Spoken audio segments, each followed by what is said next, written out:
आज कुछ मूलभूत आइडियोलॉजी के बारे में बात करते हैं कि जो हमारी आइडियोलॉजी डेवलप होती है वो कैसे होती है और अमेरिका को क्यों समझना चाहिए, और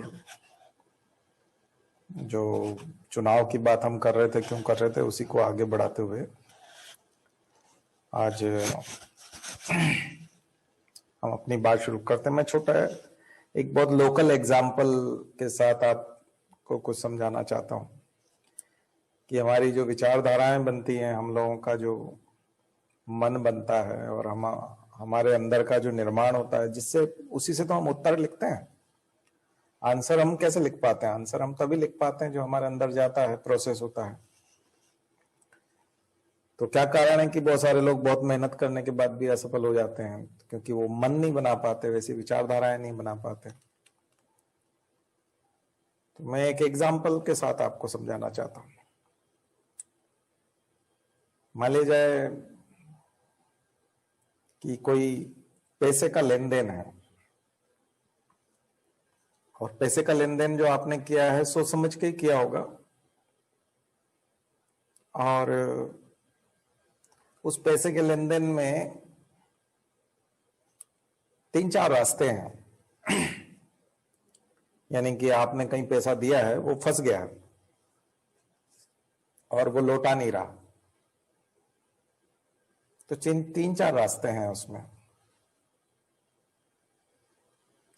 तो एक रास्ता ये है कि हम उससे जाके कहें कि हमें अपना पैसा दो, तो मना नहीं करता। वो बोलता है कि अभी मेरे पास नहीं है, और मेरे पास जब पैसा आएगा मैं दूंगा।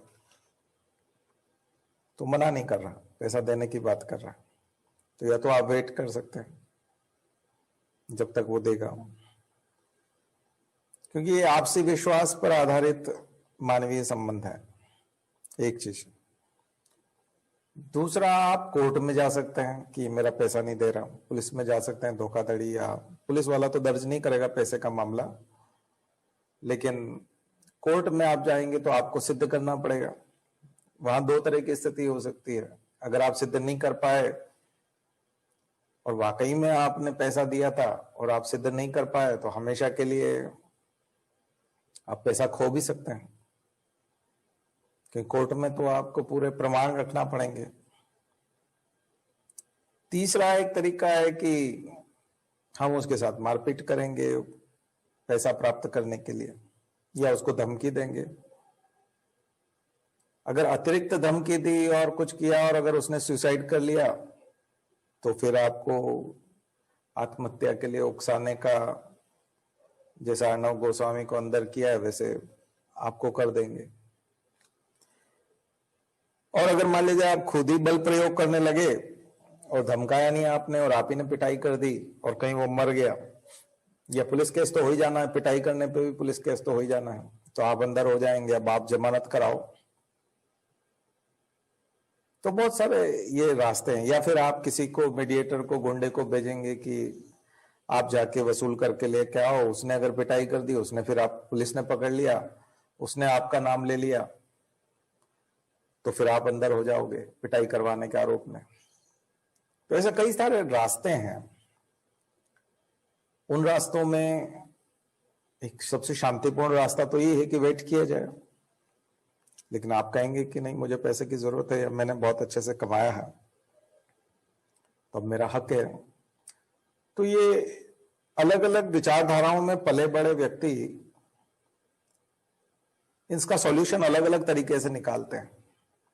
इसलिए आप देखते होंगे कि कई बार आत्महत्याएं जो होती है, उसका आरोप जो है उस व्यक्ति पर लग जाता है जिसने आत्महत्या के लिए उकसाया है। उसमें पैसे के लेन देन बड़े भारी मात्रा में होते हैं।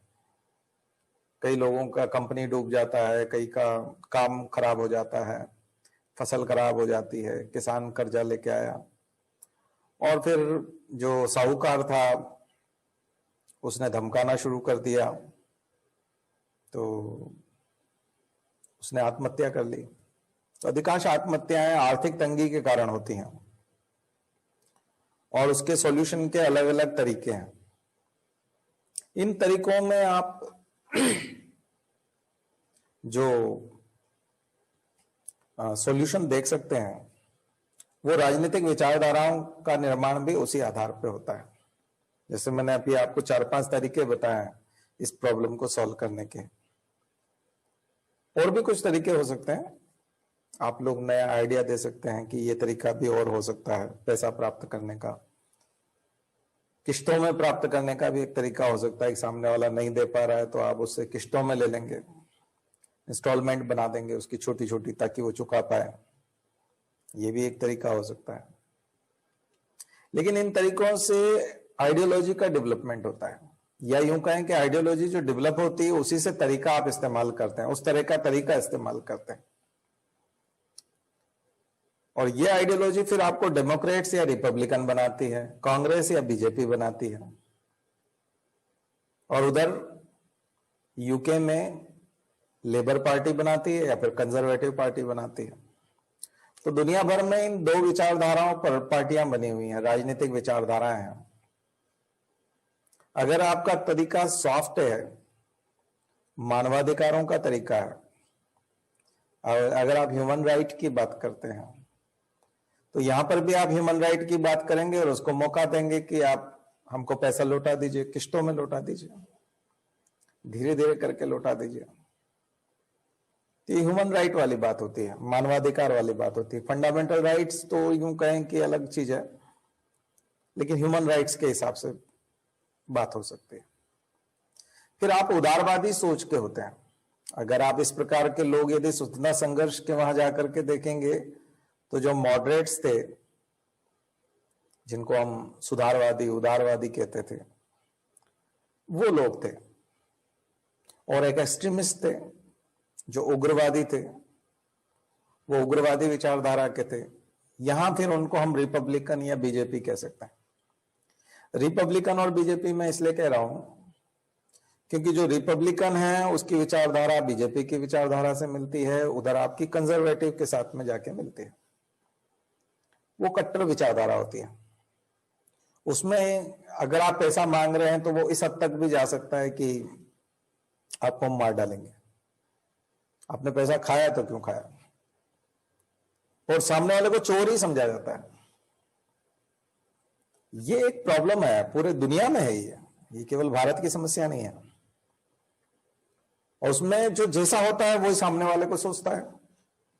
ध्यान रखिए, आप जैसे व्यक्ति हैं, सामने के वाले के लिए वही विचार व्यक्त रखते हैं आप। जैसा आपके अंदर है भाव, वही चीज आप दूसरे के लिए रखते हैं। जैसी दृष्टि वैसी सृष्टि। तो नजरें आपकी जैसी है वैसे ही आपके नजारे होंगे, ये बात क्लियर है। इसलिए जो रिपब्लिकन्स हैं वो विरोध करते हैं मेक्सिको से आने वालों के लिए। तो जो इमिग्रेंट्स हैं उनका विरोध आपको डेमोक्रेट्स करते हुए दिखाई नहीं पड़ेंगे। वो कौन करेंगे?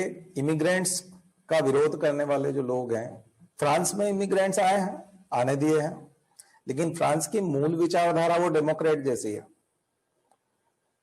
ठीक है, और उदारवादी जैसी है, उग्रवादी जैसी नहीं है। तो अगर आप उग्रवादियों का धड़ा देखेंगे तो जो स्वतंत्रता संघर्ष के दौरान उग्रवादियों का धड़ा है वो फिर आपको आरएसएस का निर्माण करते हुए बीजेपी के रूप में दिखाई पड़ता है। यूं कहें कि बाल गंगाधर तिलक की विरासत थी वो। और उनके और पीछे चले जाएं तो राजा राम मोहन राय के वहां राधाकांत देव के रूप में दिखाई पड़ते हैं। वो प्रिकर्सर राधाकांत देव निकल करके आते हैं, जो हिंदू सभा के अध्यक्ष थे, और वो सती प्रथा के समर्थक हैं। तो मैं आपको मॉडर्न हिस्ट्री से भी जोड़ के बता रहा हूं कि सती प्रथा के जो समर्थक हैं, यानी कि सती प्रथा होनी चाहिए, और एक तरफ राजा राम मोहन राय हैं जो सती प्रथा के विरोधी हैं। यानी कि जो पैट्रियार्की के पक्षधर हैं, जो पितृसत्तात्मक समाज के पक्षधर हैं, ये एक विचारधारा है, वो कट्टर विचारधारा होती है। वो महिलाओं की स्वतंत्रता के भी विरोधी होते हैं, वो जातिवाद के समर्थक होते हैं। तो जो जातिवादी छुआछूत के समर्थक होते हैं वही पितृसत्तात्मक समाज को प्रवर्त करते हैं। तो फिर वो अपनी एक सनातन संस्कृति को भी थोपना चाहते हैं, और वो फिर हिंदू संस्कृति को श्रेष्ठ भी बताते हैं, बाकी संस्कृतियों की वो आलोचना भी करते हैं। यही बात रिपब्लिकन करते हैं। इसलिए मोदी की और आपने ट्रंप की जोड़ी में बहुत रंग जमते हुए देखा था, जबकि ओबामा पढ़े लिखे व्यक्ति थे, समझदार थे, पर उनकी नीति JCPOA आपने देखा है? JCPOA सर्च कर लीजिए जिन लोगों ने नहीं देखा। JCPOA सर्च कीजिए गूगल में। ओबामा का प्लान है ईरान के प्रति। ईरान हमारा दुश्मन नहीं था, दोस्त है, परंपरागत सदियों से हमारा दोस्त रहा है, लेकिन ट्रंप के कारण हमने उसको दुश्मन देश की तरह दर्जा देना पड़ा, क्योंकि ट्रंप ने जो है वो JCPOA खत्म कर दिया था। किसका था JCPOA? JCPOA ओबामा लेके आए थे और ईरान को सहूलियत दे रहे थे। ईरान एक शिया देश है, जो मुस्लिमों में कट्टर देश नहीं है। तो वहां जो सुन्नी है, मुसलमानों में जो सुन्नी है, जो आपको इराक में देखने को मिलेंगे, जो आपको सऊदी में देखने को मिलेंगे, उनके साथ रिपब्लिकन्स का संबंध बहुत अच्छे से दिखाई पड़ेगा, शियाओं के साथ नहीं जाएगा। ये चीज आप लेबनान में देख लें, कहीं पर भी देख लें। फिलिस्तीन के मसले में भी यही है।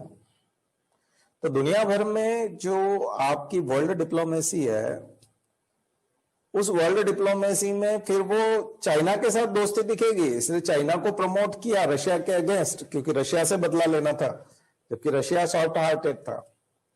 इसलिए नेहरू जो गए वो रशिया की तरफ टिल्ट हुआ था। नेहरू का झुकाव जो था वो रशिया की तरफ था, क्योंकि रशिया एक सॉफ्ट स्टेट था। और माओ का, और जो आप जब चाइना को देखते हैं, डेन जाओपिंग का जो चाइना देखते हैं आप, जहां से इंडस्ट्रियलाइजेशन की शुरुआत हुई है, वो आपको फिर कट्टरवादी रिपब्लिकन का मित्र दिखाई पड़ता है। और इसीलिए वो संयुक्त राष्ट्र सुरक्षा परिषद में आपने देखा कि चाइना को 5 देशों में लिया है परमानेंट सीट, स्थायी सदस्यता जो सिक्योरिटी काउंसिल की है। तो चाइना को क्यों मिली? तो जबकि वो तो रक्त रंजित उसका इतिहास है, ब्लडी ब्लड है उसके इतिहास में। यहां आप रंगों में भी फर्क देख सकते हैं। डेमोक्रेट का रंग नीला है, तो जो नीला एक तरह से शांति का प्रतीक है। रेड जो है वो क्रांति का प्रतीक है, उग्रता का प्रतीक है। लाल रंग आपको रिपब्लिकन का देखने को मिलेगा। तो ये विचारधारा है जो मैंने आपको उस एग्जाम्पल से शुरू किया, सिंपल सा एक एग्जाम्पल दिया कि आप प्रॉब्लम को सॉल्व करना चाहते हैं या सामने वाले को नष्ट करना चाहते हैं, या सामने वाले को बिल्कुल डिस्ट्रॉय कर देना चाहते हैं, या उसको आत्महत्या करने पर मजबूर कर देना चाहते हैं। तो अगर आपकी सोच उन गोपाल कृष्ण गोखले, महात्मा गांधी जैसी है, जो उदारवादी सोच से संबंध रखती है, तो आप स्वतंत्रता संघर्ष की उन परंपराओं के वाहक हैं। तो उसमें स्वामी विवेकानंद की सोच भी है, क्योंकि वो क्रांति नहीं करती। उसमें राजा राम मोहन राय की सोच भी है, जिसमें वो अपने ही धर्म में सुधार की बात भी करते हैं। उसमें ईश्वरचंद विद्यासागर की बात भी है, जो विधवा का भी विवाह करना, वो भी हिंदू धर्म विरोधी है, क्योंकि विधवा का विवाह हिंदू धर्म में धर्म ने ही तो प्रतिबंधित किया था। और मानवाधिकारों की बात भी फिर उदारवादी वाले लोग ही कर पाएंगे, फंडामेंटल राइट्स की बात भी उदारवादी लोग ही कर पाएंगे। कल मैं जो संविधान वाला वो जो सुन रहा था, उसमें साफ साफ वो आम्बेडकर बोल रहे हैं कि जहां मल्टीट्यूड है, जहां बहुत ज्यादा लोग हैं, भीड़ से आप अपेक्षा नहीं कर सकते कि आप फंडामेंटल राइट्स आपके बचे रहेंगे। भीड़ से अपेक्षा नहीं कर सकते, किसी व्यक्ति से कर सकते हैं, या ऐसी भीड़ से कर सकते हैं जो पढ़ी लिखी है, उससे आप फंडामेंटल राइट्स की अपेक्षा कर सकते हैं कि आपके फंडामेंटल राइट्स बचे रहेंगे। लेकिन भीड़ से आप अपेक्षा नहीं कर सकते, ऐसे लोगों से नहीं कर सकते जो, अब देखिए भारत में जो छुआछूत है, जो भेदभाव है, वो यदि कोई एक व्यक्ति कर रहा है तो आप कोर्ट में चले जाएंगे, एट्रोसिटी भी लग जाएगा। लेकिन सामूहिक रूप से अगर पूरा गांव कर रहा है भेदभाव, तो वो तो एक चलन में आ गया। वहां का नेता भी आपने देखा ही हाथरस वाले मामले में, किन किन लोगों ने सपोर्ट किया हाथरस में, उस महिला को सपोर्ट की क्यों आवश्यकता थी, और बाकी जगह पर सपोर्ट करने की आवश्यकता क्यों नहीं थी, और वहां सपोर्ट करने की आवश्यकता क्यों थी। कई लोग कहते हैं कि आप वहां सपोर्ट करने तो नहीं गए और हाथरस में चले गए, क्योंकि हाथरस में आप देखेंगे कि पूरा पूरा गांव जो है, पूरी पूरी टेरिटरी, उस इलाके के नेता और उस इलाके की पुलिस और उस राज्य के मुख्यमंत्री सब लगभग, और वहां के डीजीपी लगभग एक ही भाषा बोल रहे थे। और बाद में वो पूरा व्यवस्था बदली, वो उसके परिवार वालों को ही हत्यारा बताने को तैयार हो गए। तो किस हद तक वो बात चली गई, इसलिए वहां सपोर्ट की आवश्यकता पड़ती है। और क्योंकि वहां मीडिया का इतना अटेंशन आया और ये सब हुआ, तब जाकर के वहां कहीं न्याय की उम्मीद आपको कहीं कहीं दिखाई पड़ेगी, अदरवाइज तो सब कुछ दबा ही दिया गया था। बाकी जगहों पर इसलिए आवश्यकता नहीं पड़ेगी क्योंकि वहां पर ऐसा जो है सामूहिक रूप से नहीं किया जा रहा। इसलिए एक व्यक्ति यदि छुआछूत करता है तो एट्रोसिटी लग जाएगा और उसके खिलाफ पुलिस में जाया जा सकता है, एफआईआर कराया जा सकता है। लेकिन पूरा गांव कर रहा है, पूरा तहसील कर रहा है, पूरा जिला अगर कर रहा है तो बहुत मुश्किल है इतने सारे लोगों के ऊपर। तो जब भीड़ हत्या करती है, मॉब लिंचिंग में इसलिए न्याय नहीं मिल पाता क्योंकि मॉब लिंचिंग जो होती है वो एक मॉब की द्वारा किया जाता है, एक भीड़ के द्वारा किया जाता है। और भीड़ जब किसी की हत्या करती है तो भीड़ तो भाग जाती है हत्या करके। आप आइडेंटिफाई कैसे करेंगे, किस किस को सजा दिलाएंगे? मान लीजिए 300 लोगों की भीड़ थी और उसने हत्या कर दी, तो आप न्याय कैसे दिलाएंगे? तो 300 लोगों को तो फांसी पे नहीं टांग सकते, या 300 लोगों को तो 20 साल के लिए जेल में नहीं बिठा सकते। हर आदमी को सजा दिलाने के लिए कोर्ट में आपको सबूत पेश करना पड़ेगा, गवाह पेश करना पड़ेगा, वीडियो फुटेज लाने पड़ेंगे, या जो कुछ भी है, जो कुछ भी आपको सपोर्टिंग डॉक्यूमेंट जो भी लगेंगे कोर्ट में, वो सब देना पड़ेंगे। लेकिन एक व्यक्ति के लिए तो गवाह भी मिल जाएगा, आपको एविडेंस मिल जाएंगे और दूसरी तरीके के विटनेसेस मिल जाएंगे, सब कुछ हो जाएगा। और सीआरपीसी के उन मापदंडों पे भी वो खरा उतरेगा और कहीं न कहीं उसको कानूनन सजा भी मिल सकती है। तो वहां संभावना बनती है कि आप फंडामेंटल राइट्स को लागू करवा सकें, वहां मानवाधिकारों की अपेक्षा की जा सके। भीड़ में तो नहीं हो सकता। इसलिए जब मॉब की मानसिकता होती है, इसलिए सामूहिक मन की बहुत मायने रखता है कि हमारा कलेक्टिव कॉन्शियसनेस जो है वो किस तरफ है। इसलिए समाज जब तक नहीं चाहेगा तब तक किसी को न्याय नहीं मिल सकता। इसलिए समाज की मानसिकता वैसी होना बहुत जरूरी है। समाज की वैसी मानसिकता बनाने के लिए कानून माहौल बना सकता है, लेकिन कानून न्याय नहीं दिला सकता। इसलिए आप देखोगे सती प्रथा का अंत जरूर 1829 में हो गया, लेकिन सती प्रथा बाद तक होती रही है, कई सालों तक और होती रही, क्योंकि वो बंद नहीं हो पाई थी, क्योंकि सामाजिक मान्यता थी सती के साथ में। इसलिए आपने अभी 1986-87 में राजस्थान में देखा था और 1995-96 में मध्य प्रदेश के पन्ना में देखा था कि सती लोगों ने कर दिया, महिला को, एक जिंदा महिला को जला दिया अपने पति के साथ में।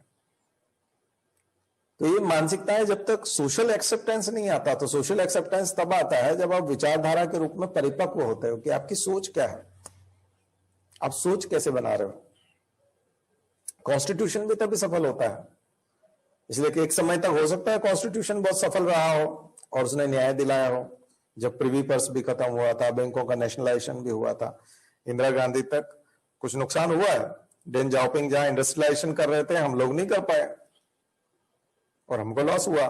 हम प्राइवेट कंपनी को, निजीकरण को बढ़ावा नहीं देना चाहते थे, हम नहीं चाहते थे कि निजी व्यक्ति, तो इसलिए निजी सब व्यक्ति के हाथों में संपत्ति का संकेंद्रण होना चाहिए कि नहीं होना चाहिए, जो मैं आपको पिछले लेक्चर में बता रहा था।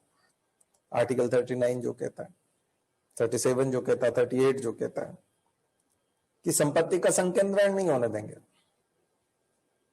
संपत्ति एक व्यक्ति की बपौती नहीं बनने देंगे, नेचुरल रिसोर्सेज किसी एक व्यक्ति के पास नहीं जाने देंगे। ये जो संकल्प है, ये नीति निर्देशक तत्वों में, ये उसी के तहत है। डेमोक्रेट्स आपको फिर वहां अमेरिका में महिलाओं के समर्थक भी दिखाई पड़ेंगे। तो जिन कमाला हैरिस की बात हम लोग कर रहे हैं कि कमाला हैरिस जो है वो भारतीय हैं, और जो सेकंड राउंड जब आएगा चुनाव लड़ने का, तो जो बाइडेन तो शायद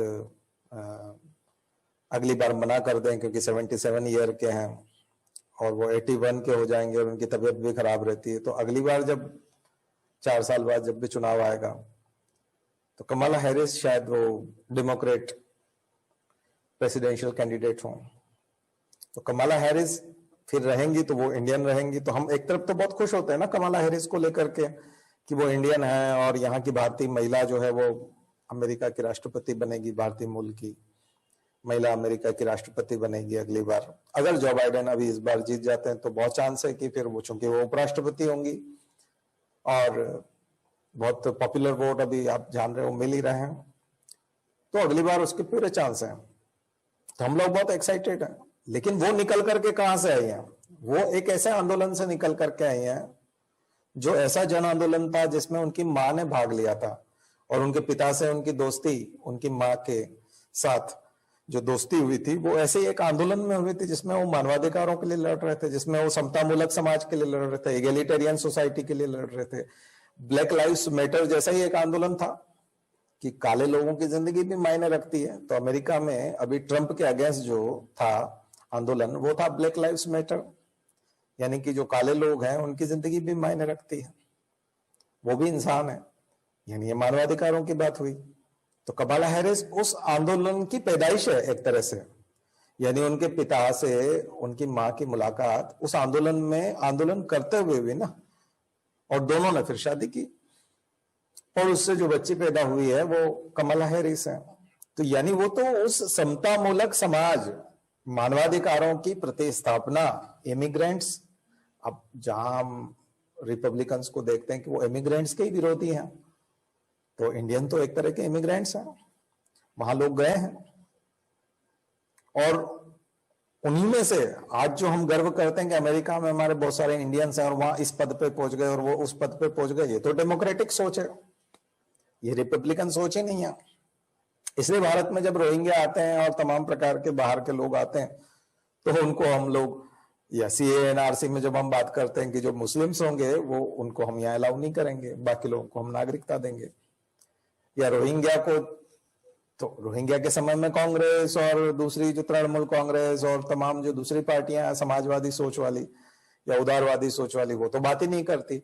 तो कट्टरवादी सोच, जो रूढ़िवादी सोच और कट्टरवादी सोच जो है, वो तो मना करती है कि ये कैसे आ जाएंगे यहाँ, हमारे रिसोर्सेज में बंटवारा नहीं करेंगे, इमिग्रेंट्स की यहाँ कोई जगह नहीं है, चले जाइए। तो फ्रांस में तो इमिग्रेंट्स हैं, और यहां तक कि वो तो वहां की संस्कृति को भी बदलना चाहते हैं इमिग्रेंट्स, यानी मुसलमान वहां जाकर के फ्रांस की लेसिटे, जो आपको बताया था लेसिटे, है ना, तो जो लिबर्टे, फ्रेटर्निटे, इगेलिटे के साथ साथ जो लेसिटे वाला कंसेप्ट है, यानी कि जो सेक्युलर वाली बात है, धर्मनिरपेक्षता वाली बात है, वो तो उसको भी बदलना चाहते हैं। इमिग्रेंट्स वहां जाकर के बदलना चाहते हैं, फ्रांस में जाकर के उसका बदलाव करना चाहते हैं। तो फिर इमैनुअल मैक्रों उसका विरोध कर रहे हैं। तो हमारे प्रधानमंत्री वहां इमैनुअल मैक्रों का सपोर्ट कर रहे हैं, क्योंकि वो एक इस्लामिक व्यवस्था के खिलाफ बोल रहे हैं।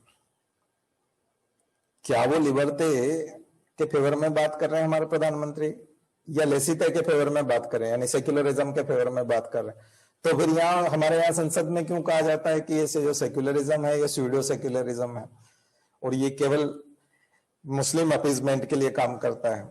क्यों वो इस तरह से बात करते हैं? क्यों माइनॉरिटीज के फेवर में यहाँ उस तरह से बात नहीं करते? तो वो एक अलग डिबेट है। तो ये फंस जाएंगे, वो फंस जाएंगे। दरअसल क्या है कि जब तक आप समझते नहीं हो ना आइडियोलॉजी को, तब तक आपके समझ में नहीं आती कि आप किसका सपोर्ट कर रहे हो, कहाँ कर रहे हो, क्यों कर रहे हो, कुछ भी समझ में नहीं आता।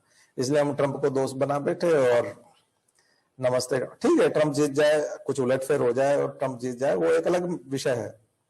लेकिन हम किसे दोस्त बना रहे हैं, क्यों बना रहे हैं, मजबूरी में बना रहे हैं या इस एक सीक्वेंस में बना रहे हैं? दोस्ती तो आपको वहां पे भी दिखाई पड़ती है, मनमोहन सिंह के समय में भी, जॉर्ज बुश से दिखाई पड़ती है, सब जगह दिखाई पड़ती है, लेकिन वो उस तरह की दोस्ती नहीं कि आप उनके इलेक्शन इवेंट को, या वहां अमेरिका में किसी को चुनाव जितवाने के लिए आप वहां रैली कर रहे हो और फिर उसकी रैली यहाँ इंडिया में करवा रहे हो। हालांकि न्यू जर्सी से तो हार गए, जहां गुजराती बहुत ज्यादा है, लेकिन बात आइडियोलॉजी की है। और आइडियोलॉजी में ये होता है कि आपके यहाँ पर जो बहुत पैसे वाला आदमी है, उसने किसी को बख्शा नहीं होगा उधार दे करके, ध्यान रखो, उसने खाल खींच ली होगी पैसा निकलवाने के लिए। उसके पास लठेत और गुंडे भी होंगे जो पैसा वसूलने का काम करते हैं, जो गांव में साहूकारी का काम करते हैं ना, छोटे शहरों में, टाउन एरिया पे, वहां पर वो लोग लठेत भी रखते हैं, गुंडे भी रखते हैं, पैसा उधार देते हैं और फिर जो लौटाता नहीं है उसके लिए गुंडे रखते हैं। वो उसके ऊपर विश्वास नहीं करते, उसमें किसी को सुसाइड करना पड़े तो करना पड़े, उदारवादी सोच नहीं होती। तो मैंने जो एग्जाम्पल आपका शुरू किया था कि वो महिला विरोधी भी होता है व्यक्ति, वो कमजोर विरोधी भी होता है, और वो फिर उदारवादी नहीं होता, तो वो कट्टर होता है। तो वो इमिग्रेंट्स के प्रति भी सपोर्टिव नहीं होता, वो उसका प्रति भी उनका सकारात्मक रवैया नहीं होता।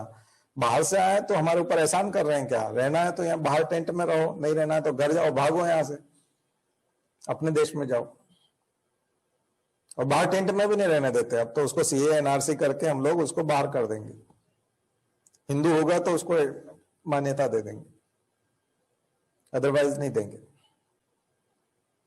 तो वहां मानवाधिकारों की और मानवीय मूल्यों की वो चीज नहीं। आप कहोगे नहीं, ऐसे लोगों से मानवीय मूल्यों की क्या अपेक्षा करें जिनका खुद का जो है रिकॉर्ड खराब है, या जो आतंकवादी बनाते हैं, जो आतंकवादी बनते हैं, ऐसे लोगों का क्या करें। तो आप ये भी कह सकते हैं कि अमेरिका के साथ जो हो रहा है आज, जो आतंकवाद पनपा या 9/11 हुआ, वो उसी की झलक है। नफरत बांटी है अमेरिका ने, शुरू में नफरत बांटी है। और रिपब्लिकन्स जब जब आए, उन्होंने खास करके रूस को नीचा दिखाने के लिए, तो रूस को नीचा दिखाने के लिए उसने साफ साफ सपोर्ट किया है अफगानिस्तान में। और अफगानिस्तान में रशिया को खदेड़ने के लिए नजीबुल्लाह जो था वहां का राष्ट्रपति अफगानिस्तान का, जिसको कि रशिया की सपोर्ट थी, बाद में नॉर्दर्न अलायंस, तो मसूद जो था, और रशिया का जो सपोर्ट था उसको खराब करने के लिए, उसको खत्म करने के लिए आपने तालिबान गढ़ा, पाकिस्तान को मदद दी, मदरसों में विद्यार्थियों को बंदूक पकड़ना सिखाई, और मदरसे के जो पढ़ने वाले लोग थे, तालिबान जो मैंने आपको बताया था तालीम से बना था, उन्हीं को उन्होंने बंदूक पकड़ाई, और 1995 के आसपास जाकर के उन्होंने वहां तालिबान का राज्य स्थापित करना शुरू कर दिया। वही 1995 का तालिबान आपका 9/11 करता है।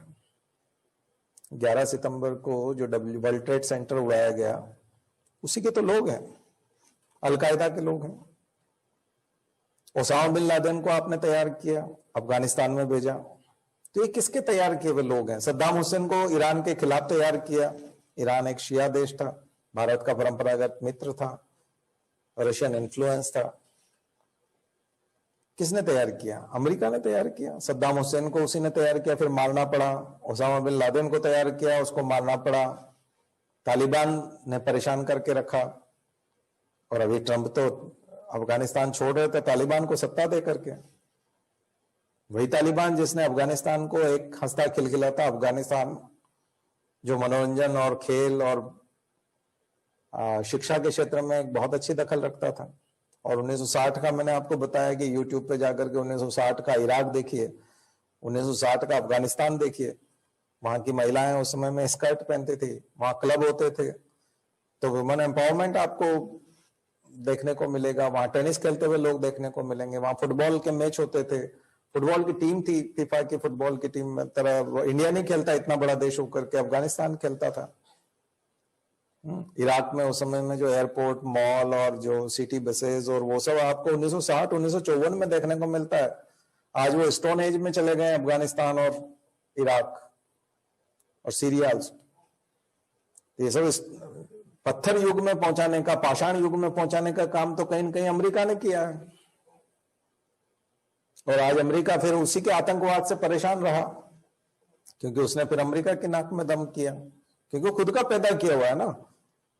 तो ये जो सोच है, कैपिटलिस्ट सोच, पूंजीवादी सोच, उग्रवादी सोच, ये सोच जो है वो रिपब्लिकन से आती है, रेड कलर से आती है। इसलिए अभी जो बाइडेन जब अभी स्टेटमेंट दे रहे थे तो बोल रहे थे मेरे समय में कोई रेड और ब्लू जो है वो पेचेस नहीं रहेंगे अमेरिका में, सिर्फ एक ही चीज रहेगी, यूनाइटेड स्टेट्स ऑफ अमेरिका। तो वो समतावादी बात क्यों करते हैं? वो सबको मिलाने की बात क्यों करते हैं? वो महिलाओं के अधिकार की बात क्यों करते हैं? वो एलजीबीटी के अधिकारों की बात क्यों करते हैं? वो इमिग्रेंट्स के अधिकारों की बात करते हैं? और वो बाय अमेरिका हार अमेरिका की बात नहीं करते जैसा ट्रंप करते थे। वो शायद जीपीएस को भी बहाल कर दें।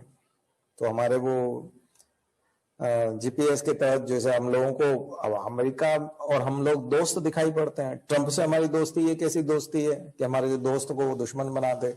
रशिया से हम ये नहीं खरीदेंगे, चाइना से हम ये टेक्नोलॉजी नहीं लेंगे, आप उस देश के साथ संबंध नहीं रखोगे क्योंकि आप हमारे मित्र हो, और आपको हम सहूलियत नहीं देंगे जो आपको हम देते थे जीपीएस के तहत, वो उन्होंने हटा दिया। तो मित्रता कैसी है? आर्थिक रूप से वो आपको काट के रख देता है, आपको जो सहायता कर रहा है उसको सहायता नहीं करने देता है, आप जिसके साथ संबंध रखना चाहते हो उसके साथ वो संबंध नहीं बनाने देना चाहता है। बस वो आपको एक तरह से सपोर्ट करता है 370 पर, और आपको सपोर्ट करता हुआ दिखाई देता है कि आपके यहाँ मानवाधिकारों का, ह्यूमन राइट्स का अगर कहीं कोई वायलेशन हो रहा है तो बाइडेन जब आएंगे तब वो भारत में शायद ह्यूमन राइट्स पे बात करेंगे, कश्मीरियों को ऑटोनॉमी देने की बात करेंगे, या फिर से बात करेंगे कि 370 उनका बहाल किया जाए। कि कमला हैरिस भी करेंगी। तो जिस कमला हैरिस पे हम गर्व कर रहे हैं कि वो इंडियन है और महिला है, वो तो उस आंदोलन की पैदाइश है और इसीलिए वो डेमोक्रेटिक है। तो डेमोक्रेट्स जो होते हैं वो तो फिर आपको यहाँ समस्या खड़ी करेंगे अगर सरकार में आए तो वो मोदी सरकार की नीतियों को कट्टरवादी नीतियां मानेंगे, रूढ़िवादी नीतियां मानेंगे। तो मैंने उस उदाहरण से शुरू किया था कि जिसमें समझौता है, जिसमें शुरुआत है, जिसमें आशावाद है, ऑप्टिमिज्म है, जिसमें एक तरह से फलना फूलना फ्लोरिश होता है। उसमें आप कहोगे ऐसे थोड़ी फ्लोरिश होता है, तो फिर नक्सलवाद आता है। जब आप उसको डोमेस्टिक लेवल पर अगर ठीक नहीं कर पाते हैं तो वो नक्सलिज्म बन जाता है, बॉर्डर पे ठीक नहीं कर पाते हैं तो क्रॉस बॉर्डर टेररिज्म हो जाता है, अलगाववाद, आइसोलेशन की बात होने लगती है। तो आप कहेंगे नहीं नहीं, धीरे धीरे धीरे ये तो जबरदस्ती मनाना पड़ता है, ये तो जबरदस्ती करना पड़ता है, और ऐसा तो बनाना पड़ेगा, सत्ता के माध्यम से बनाना पड़ेगा, पुलिस के माध्यम से बनाना पड़ेगा, आर्मी के माध्यम से हम लोग ये सब चीजें डेवलप कर लेंगे। लेकिन आपको भी पता होना चाहिए कि जो कॉन्स्टिट्यूएंट पार्ट है, कंपोनेंट्स हैं आर्मी के भी, उसमें डिफरेंट कास्ट है, डिफरेंट रिलीजन है। उसके अंदर खुद मैंने आपको बताया था कि आर्मी में कई तरह के छुआछूत और भेदभाव जो है वो देखने को मिल जाएंगे आपको। अलग अलग जगह रेजिमेंट वाइज खाना पकता हुआ नजर आएगा। उनके अंदर अपनी एक तरह की छुआछूत है, अलग तरह का भेदभाव है। और भारत जिस तरह का डाइवर्स कंट्री है, यहाँ किस प्रकार की विचारधारा काम करनी चाहिए, तो आप अमेरिका समझ रहे। यही चीज आप लिबरल पार्टी और कंजर्वेटिव पार्टी से पूरे स्वतंत्र संघर्ष के इतिहास में देखते हैं कि जब जब लिबरल पार्टी की सरकार ब्रिटेन में आती है तो वहां पर भारत सचिव कौन बनाया जाता है? मॉन्टेग्यू चेम्सफोर्ड, मार्ले मिंटो, ये सब जो आप देखते हो ना, ये आप देखो कि उन दिनों में वहां पर ब्रिटेन में सरकार किसकी है? कंजर्वेटिव पार्टी की सरकार आती थी तो भारत को ताना मारती, तुम काले लोग, तुम कोई अपना कानून बना सकते हो क्या? तुम में संविधान बनाने की ताकत है क्या? तुम में कोई हिम्मत नहीं कि तुम अपना संविधान बना सको। चैलेंज करते हुए दिखाई पड़ेंगे। और वहां लेबर पार्टी की सरकार आएगी, वो बोलेंगे नहीं, आप लोग संविधान बनाएंगे, आपको हम स्वतंत्रताएं देंगे और आप तैयारी कीजिए स्वतंत्रता की, और आपको अपने देश का शासन खुद चलाना है तो आपको प्रैक्टिस करनी चाहिए, हम आपको सुविधा देने को तैयार हैं, बताइए क्या कर सकते हैं। तो लेबर पार्टी की जब जब सरकार आती है ब्रिटेन में, तब तब वो आपको छूट देती हुई जाती है। कंजर्वेटिव पार्टी की सरकार आती है, वो आपकी छूटें समाप्त करती हुई जाती है। तो जब जब कर्जन आता है, लीटन आता है, तो लीटन और कर्जन के समय में इनका जो बिहेवियर यहाँ दिखाई पड़ता है, बंगाल विभाजन और लीटन की जो आपको वर्नाकुलर प्रेस एक्ट और arms act, Indian arms act के टाइम पे, वो आपको वहां की लेबर और पार्टी और कंजर्वेटिव पार्टी के बिहेवियर के कारण दिखाई पड़ता है कि वहां पर सत्ता किसकी है, वहां प्रधानमंत्री कौन है ब्रिटेन का। तो ब्रिटेन का जो प्रधानमंत्री जैसे जैसे बनता जाता है वैसे वो छूट देना चाहता है, वैसे वो लिबरल। अब कई जगह पर आप उसको ये बोल देते हो कि ये फूट डालो राज्य करो वाली बात है। अरे भाई, ये तो जो है उनकी पॉलिसी है, तो ये तो ईस्ट इंडिया कंपनी की पॉलिसी रही है। लेकिन उसके बावजूद जो आपने सत्ता प्राप्त की और हम लोग एक सोवरेन कंट्री के रूप में इंडिपेंडेंट हुए, वो तो एक पूरा एक सीक्वेंस रहा है ना डेवलपमेंट का, और वो हमको किस्तों में मिला है, इंस्टॉलमेंट में मिला है। उसके इंस्टॉलमेंट हमको कहां से कैसे रिलीज हुए वो तो वहां की पार्टी की मानसिकता से डिपेंड करता है। तो पार्टियों की जो मानसिकता, पार्टियों की जो विचारधाराएं हैं, वो विचारधाराएं केवल किसी पार्टी के दल बदल लेने से, किसी व्यक्ति के दल बदल लेने से उसकी विचारधारा जो है उस तरह से नहीं बदलती। या यूं कहें कि आदमी विचारधारा के आधार पर किसी पार्टी में जाता है, नहीं तो उसका सांस लेना मुश्किल हो जाएगा। कोई यदि खुली विचारधारा का आदमी और बंद विचारधारा वाली पार्टी में चला जाएगा तो स्टेज पे जब उसका नेता भाषण दे रहा होगा तो वो स्टेज पे बैठ ही नहीं सकता, क्योंकि वो तो उसको तो विरोध करने की आदत है। वो तो मंच से नीचे उतर के चला जाएगा, हो सकता है वो इस्तीफा दे दे। तो उसका मन घुटता है, उसका दिल घुटता है, उसको घुटन महसूस होगी, वो रह ही नहीं सकता। इसका मतलब अंदर से आपकी विचारधारा वैसी होती है तो वो उत्साह जो है नारे लगाने में भी आता है और उसी तरह से आता है। तो आप किस विचारधारा के व्यक्ति हैं? और भारत में विचारधाराएं दो तीन तरह से सेट होती है। एक जो सोशलाइजेशन, माता पिता और शिक्षक, ये दो हमारे सोशलाइजेशन के जबरदस्त तरीके हैं।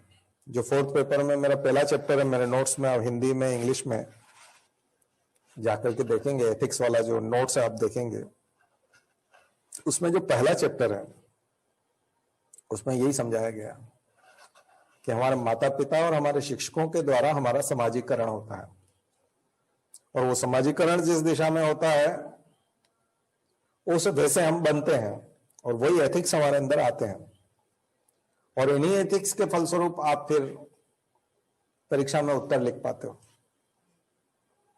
तो किसी भी प्रश्न का उत्तर जो है वो आपके अंदर की जो इनहेरेंट आइडियोलॉजी जो आपके अंदर डेवलप हुई है, इन्नेट होती है, वो हमारा पार्ट है, और फॉर इंस्टिंक्टली वो निकलती है, बनावटी नहीं हो सकती। तो लैंग्वेज जो है वो बनावटी करेंगे तो पकड़ा जाएंगे आप। तो इंस्टिंक्ट बिहेवियर होता है, सहज प्रवृत्ति होती है, हैबिचुएशन आता है। तो वो जिस चीज के लिए हम हैबिचुअल हो जाते हैं, जो हमारे अंदर इनेट होती है, जो हमारे अंदर इनहेरेंट होती है, तो वो कहां से आई है? वो सोशलाइजेशन से आती है। तो सोशलाइजेशन दो जगह से होता है, माता पिता से और शिक्षक से। तो आपके शिक्षक भी अगर उसी प्रकार के हैं जैसे आपके माता पिता शिक्षा दे रहे हैं, तो फिर सोशलाइजेशन आपका गड़बड़ा जाएगा। फिर एग्जाम के लिए आप तैयार करेंगे तो फिर आपका आंसर डेविएट होगा, आपका आंसर दूर जाएगा, और आंसर जितना दूर जाएगा फिर मार्क्स भी उतने ही दूर जाएंगे। अच्छा, आप आर्टिफिशियल बनने की कोशिश करेंगे तो पकड़ा जाएंगे। रंगा सियार वाला होता है ना, रंगा सियार है, वो जाकर के जहां खड़ा हो जाता है तो फिर बाद में वो बारिश होती है तो धुल जाता है, तो या फिर कभी आवाज निकालने का मौका आया तो सियार की आवाज निकालेगा, चाहे आप टाइगर बन के बैठ जाइए कलर लगा के। तो जब आवाज निकालेंगे तो फिर टाइगर जो है वो आपको घेर करके मार डालेंगे। तो रंगा सियार होने से कुछ नहीं होगा, आर्टिफिशियल होने से कुछ नहीं होगा। अपने अंदर एक विचारधारा को जन्म देने दीजिए, अपने अंदर एक विचारधारा आने दीजिए, फिर वो विचारधारा आपको ले जाएगी।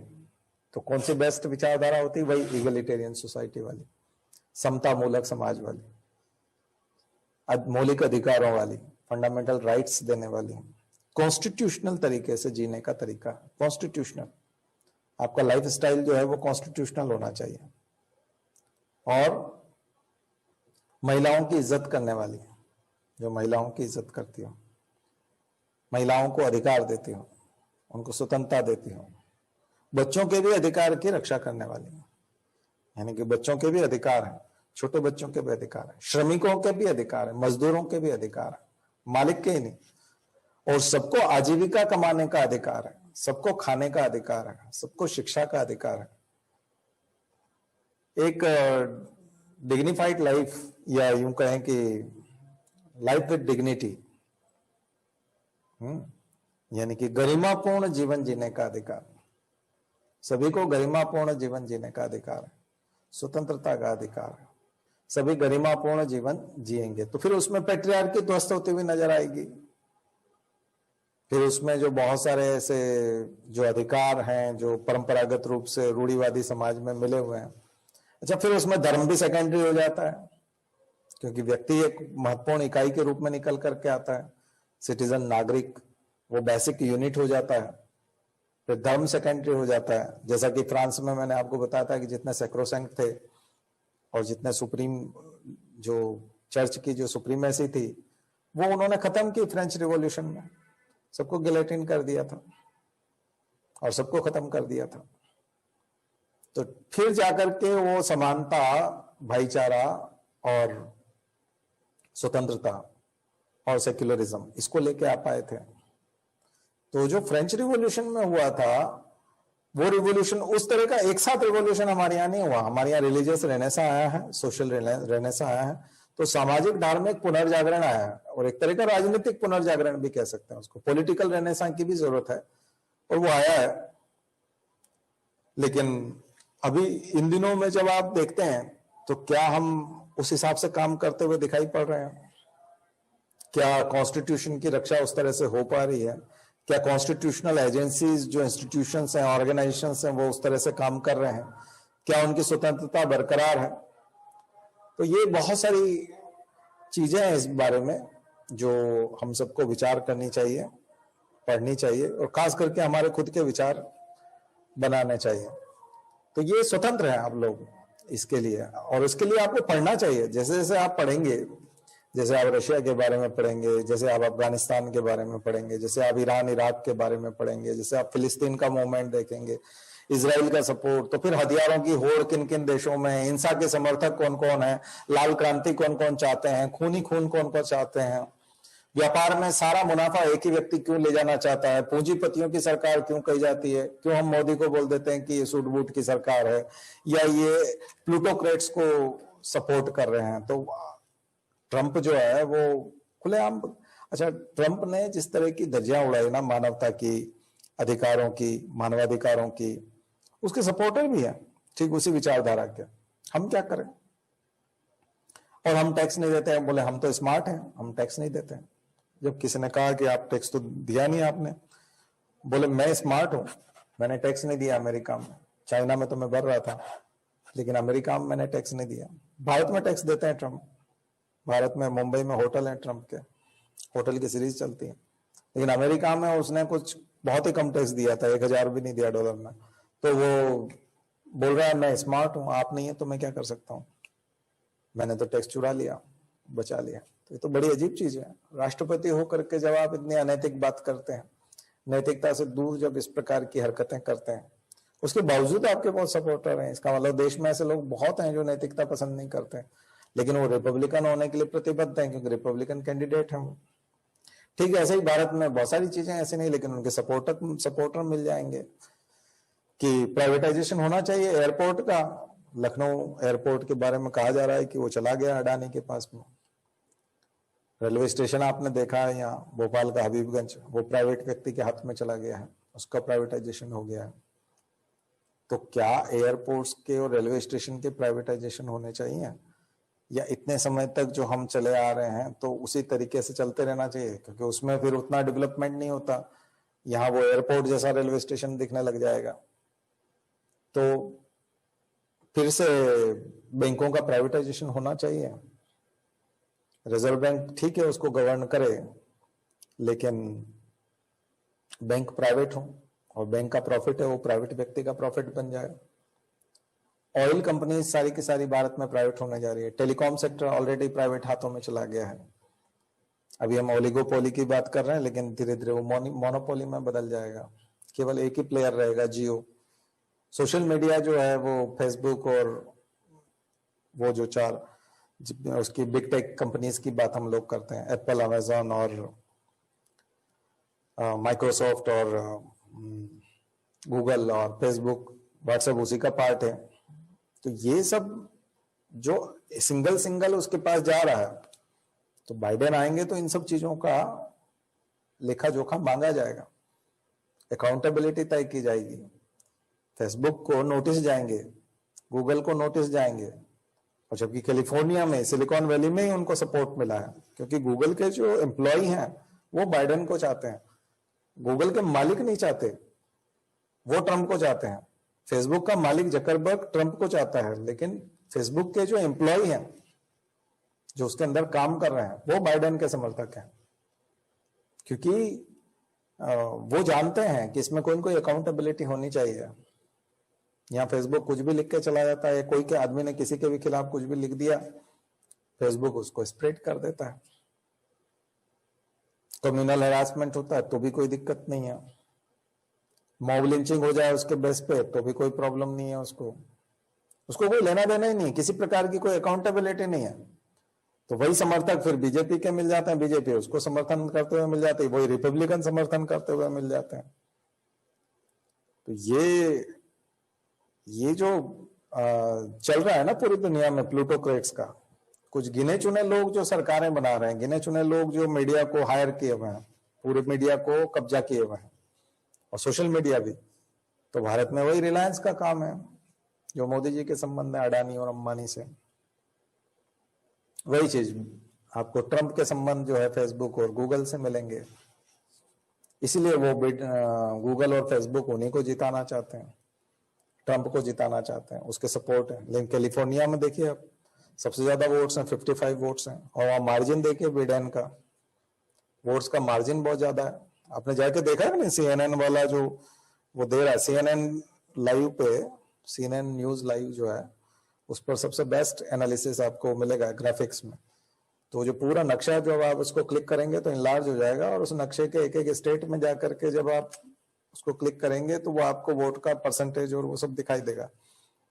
और वहां जो वोट्स हैं, टोटल वोट्स 55 वोट्स जो आपको कैलिफोर्निया के दिखाई दे रहे हैं, वो कैलिफोर्निया के जो 55 वोट्स हैं वहां आप जाकर के उसको वो देख सकते हैं कितना परसेंट वोट उसके पास है, कितना परसेंट इधर है। तो वहां डिफरेंस बहुत ज्यादा है, बहुत ज्यादा डिफरेंस है, बाइडेन का 50% से ज्यादा डिफरेंस है। तो ये डिफरेंस आखिर सिलिकॉन वैली में कैसे आया? वहां तो इंडियंस भी बहुत हैं, और सिलिकॉन वैली तो फिर इसका मतलब है कि जो छोटे लोग हैं गूगल के, फेसबुक के, या जो तमाम प्रकार की जो सिलिकॉन वैली के जो लोग हैं, केवल सिलिकॉन वैली नहीं है लेकिन टेक्सास, और अच्छा ये पूरा जो देखिएगा जो डेवलप्ड एरिया है, इधर भी आप जाएंगे तो न्यू जर्सी, न्यूयॉर्क, और पूरा जो ये जो बेल्ट है, न्यू ऑर्लियंस तो मैं भी गया था, और यस हमेशा बिल्कुल कैलिफोर्निया हमेशा उधर ही जाता है, तो वो फिक्स है उनका।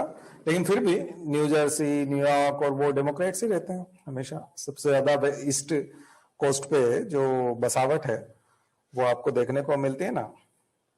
तो मैरीलैंड में मैं रुका था, वॉशिंगटन डीसी गया था, और वॉशिंगटन डीसी 3 स्टेट से मिलकर बनता है, वर्जीनिया से और मैरीलैंड से, ये सब मिलकर के वॉशिंगटन डीसी अपने आप में कोई स्टेट नहीं है। वॉशिंगटन डीसी दरअसल 3 स्टेट से गिरा हुआ है, 3 स्टेट मिलकर के वॉशिंगटन डीसी बनाते हैं। और जो वहाँ का एयरपोर्ट है और वहाँ का एयरपोर्ट एरिया है, और उसके बाद जो व्हाइट हाउस है वो फिर अलग में पड़ता है, एक वर्जीनिया में आता है, तो एयरपोर्ट वर्जीनिया वाले फिल्म में आ जाता है, वर्जीनिया स्टेट में आ जाता है। फिर मैं जो रुका था और जॉन हॉपकिंस गया था तो वो मैरीलैंड में आता है, बाल्टीमोर में, तो वो मैरीलैंड में जाता है ऊपर। आप देखेंगे कि फिर आप जब वहां से चलते हैं तो ऊपर पेंसिल्वेनिया तो बहुत ऊपर रह जाता है, लेकिन इधर आपका न्यू जर्सी और फिर न्यूयॉर्क, और इधर आते हैं तो टेक्सास। तो ये दरअसल क्या है कि मैंने आपको शायद जब मैं यूएस में था तब आपको एक लाइव वहां से एक मैंने यूट्यूब लाइव किया था, तब उसमें कुछ चीजें बताई थी आपको कि क्या कारण है कि बाल्टीमोर हुआ, मैरीलैंड हुआ, ये न्यूयॉर्क हुआ, यहाँ ब्लैक्स बहुत ज्यादा है इस पूरे में, क्योंकि यहाँ पोर्ट्स थे। और जब पहली बार यहाँ पर गोरे लोग आए तो वो अफ्रीका से बहुत सारे ब्लैक्स को लेके आए जहाजों में काम करने के लिए, माल लदाने के लिए। तो जब गोरे लोग यूरोप से निकल करके 1600 में कोलंबस पहुंचा, और ये जो कोलंबस ने जिस तरह से खोज की अमेरिका की, बोलते ना अमेरिका की खोज कोलंबस ने की थी, तो कोलंबस जब अमेरिका पहुंचा तो उसने वहां जाके फिर यूरोपियंस को बताया कि देखो बहुत अच्छी जगह है, वहां रिसोर्सेज भी बहुत है और खाली है पूरा, वहां पॉपुलेशन है नहीं, वहां नेटिव्स जो है वो रेड इंडियंस हैं। और रेड इंडियन उसने यही बोला था क्योंकि खोजने वो इंडिया निकला था, और वहां जो लोग लगे तो उसको वहां के जो नेटिव पीपल जो कल आपको बताया था 1.5% के आसपास हैं, उनको उसने रेड इंडियन कहा। और ये जो लोग हैं ये रिसोर्सेज का यूज करना, अफ्रीका जब पहुंचे तो उन्होंने कहा ये काले लोग हैं यहाँ के, ये जुलू हैं, ये आपको बोअर्स हैं, तो बोअर्स और जुलू जो थे, मैंने आपको बताया था कि कैसे वो 50-50 पत्नियां रखते थे और कई कई शादियां करके जो है वो रहते थे, उनके कई सारे बच्चे होते थे और आलसी होते थे, पुरुष काम ही नहीं करते थे, महिलाएं केवल काम करती थी और सोना वहां गड़ा हुआ था, गन्ना बहुत अच्छा उग सकता था अफ्रीका में। यही चीज अमेरिका के हालात थे, अमेरिका के नेटिव्स भी काम नहीं करते थे। तो यूरोपियंस जब गए तो बोले ये रिसोर्सेज को यूज नहीं कर सकते हैं अपने यहाँ रिसोर्सेज को। बिल्कुल, इंडियंस तो पहले से डेवलप्ड है ना, हम तो इंडस वैली सिविलाइजेशन से डेवलप्ड है और पूरी दुनिया में व्यापार कर रहे हैं। तो भारत में जब आया तो वो भारत से कुछ लेके गए थे और यहाँ जब इन देशों में आए तो इन्होंने कुछ दिया है उन देशों को। उन देशों को क्या दिया है? वहां के रिसोर्सेज छीने हैं, हार्वेस्ट किया है और वहां के लोगों से, अच्छा वो लोग हमेशा नेटिव्स जो है हमेशा आलसी रहे हैं, तो दरअसल वो इमिग्रेंट्स को लेके आए बाहर से। तो ब्लैक्स जो अमेरिका में पहुंचे हैं, जो काले लोग, जो ब्लैक लाइव्स मैटर जो आंदोलन आप देखते हो, ये ब्लैक्स ले जाए गए हैं अफ्रीका से और दूसरी जगह से, अफ्रीका से और उधर ट्रिनिडाद टोबैगो और वो जिसको हम वेस्ट इंडियन एरिया बोलते हैं, तो वेस्ट इंडीज जो है वहां से लोगों को ले जाए गए भर भर के जहाजों में, नावों में, बड़ी बड़ी नावों में, पाल वाली जो नावें थी, उस समय तो स्टीम इंजन आया नहीं था, ये लोग ले गए। इसलिए तो आप देखते हो कि वो जो काले लोगों का जो शोषण उन लोगों ने किया है, क्योंकि वो तो मजदूर बनाने के लिए ले गए थे। तो गांधी जो लड़ते हैं ना अफ्रीका में, वही चीज मार्टिन लूथर लड़ते हैं और मार्टिन लूथर को अमेरिकन गांधी कहते हैं क्योंकि वो काले लोगों का वही ब्लैक लाइव्स मैटर वाला मामला है। तो ये गोरे लोगों ने वहां काले लोगों को बसाया, कोस्टल रीजन में बसाया। कोस्टल रीजन में सबसे ज्यादा पॉपुलेशन और वहां पे भी डाउनटाउन जो है वो, उसमें आप जाओगे जो, तो क्यों वो उस इलाके में ही आपको मिलेगा कि जहां बिल्कुल समुद्री तट का इलाका जो है पूरा, जहां जहाज खड़े रहते हैं उसके आसपास ही उसकी बसावट ब्लैक्स की। धीरे धीरे ब्लैक्स लोगों ने पढ़ना लिखना शुरू किया, लैंग्वेज बहुत अच्छे से कमांड आ गया।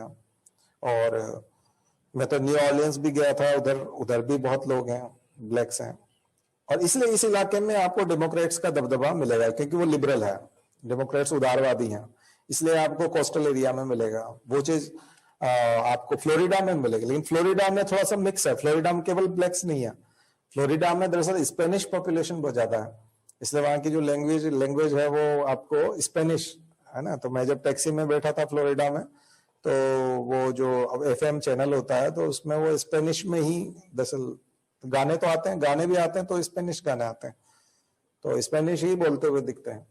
तो स्पेनिश वहां की लोकल लैंग्वेज है, मतलब बहुत ज्यादा चलती है, इंग्लिश कम चलती है।